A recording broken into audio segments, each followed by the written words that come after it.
So we'll be learning about the steps that are required in biotechnology. There are 8 steps which are needed. So first step is identification and isolation of DNA. Basically, we need to identify and isolate the gene of interest which has to be processed further. Second step is fragmentation of DNA using restriction endonuclease. Restriction endonuclease के बारे में हम पढ़ेंगे, जो कि 2 types की होती हैं, एंडोन्यूक्लियस भी होती हैं और एक्सोन्यूक्लियस भी होती हैं. Then comes separation of DNA fragments using gel electrophoresis and isolating the desired gene. जब हम फ्रेगमेंटेशन करवा लेते हैं with the help of restriction endonuclease, तो हमारे पास डीएनए के फ्रेगमेंट्स होते हैं, हमें उनमें से प्रॉपर डीएनए निकालना होता है. तो वो निकालने के लिए हम जेल इलेक्ट्रोफोरेसिस यूज़ करते हैं.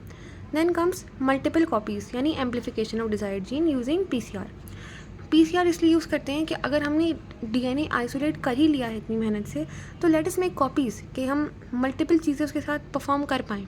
तो you will be shock to know, लेकिन जब हम 30 साइकिल्स ऑफ पीसीआर कंप्लीट करते हैं तो अबाउट 1 बिलियन कॉपीज़ बन जाती हैं उस डीएनए की. Then comes fifth step, that is link the desired gene with vector. Then sixth, transfer करना होस्ट में.